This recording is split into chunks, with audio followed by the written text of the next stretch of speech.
10 күндөн бери дайынсыз болуп жаткан кыздын сөөгө сүйлөшкөн жигитинин үйүнүн короосунан казылып алынды. Шектүү маркумдун курсак жана көкүрөк тушуна 9 жолу бычак сайып, мойнунда кескилген.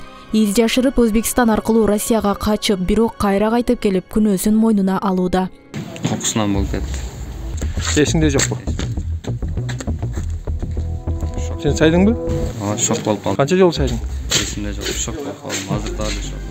Үрөй учурган окуя Ош шаарынын четиндеги жаңы конуштардын биринде катталган.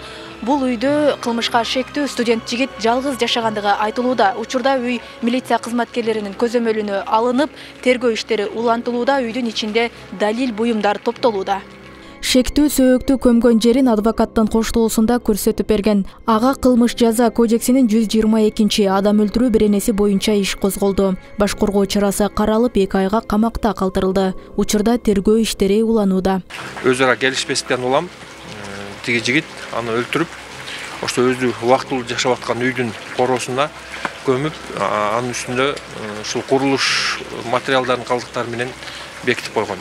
Алгачкы маалыматтар боюнча жаштардын чырына кыздын кош бойлуумун деген сөзү себеп болушу мүмкүн. Бирок азырынча далилдене элек. Учурда тийиштүү экспертизалар дайындалган. Каза болгон кыз 2000-жылы туулган, ал эми шектүү жигит 1998 жылы туулган. Экөө тең Ош мамлекеттик университетинин медицина факультетинин 4-курсунун студенттери. Тактап айтканда курсташтар болуп чыкты. Шектүү жигит окуя катталган күнү окуу жайга келип, экзамен тапшырып кеткен деген маалым болду.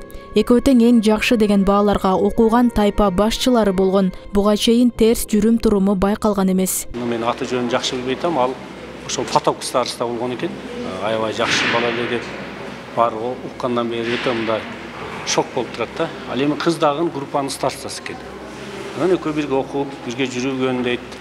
Эми мындайча айтканда куратордук ишти өтө алдына коюшубуз керек да. Алдын ала жаштарга түшүндүрүү иштерин, аялдар кеңешин, кыздар кеңешинин ишин аябай мындай жандандырышыбыз керек. Кылмышка барган студенттин апасы Россияда мигрант экени белгилүү болду. 1 ай мурда Ош шаарында дагы бир студент кыз 12-кабаттан боюн таштап каза болгон.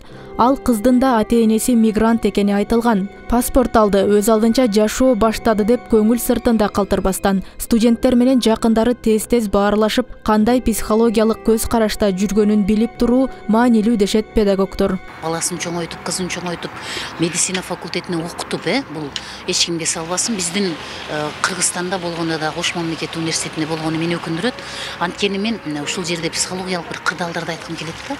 Жаштардын арасындагы ишенимдин жоктугу, жаштардын ортосундагы бири-бирине болгон баягы ашыкча кызгануулар ушундай нерсеге алып келет. Бул кинофильмдердин бүгүнкү күндөгү негативдүү көрүнүштөрдүн, адамдардын баягы туруксуз мүнөздөрүнүн жыйынтыгы келип, мен ойлойм ушундай бир каргашалуу окуя болуп кетти да. Маркум кыз бүгүн туулуп өскөн жери Ош шаарынын Кеңеш айылында жерге берилди. Акыркы сапарга узатуу зыйнатына окуу жайдын мугалимдер жамааты, группалаштары жана айылдаштары катышты. Ал эми кылмыш иши боюнча соттук биологиялык, соттук медициналык, соттук криминалистикалык экспертизалар дайындалды.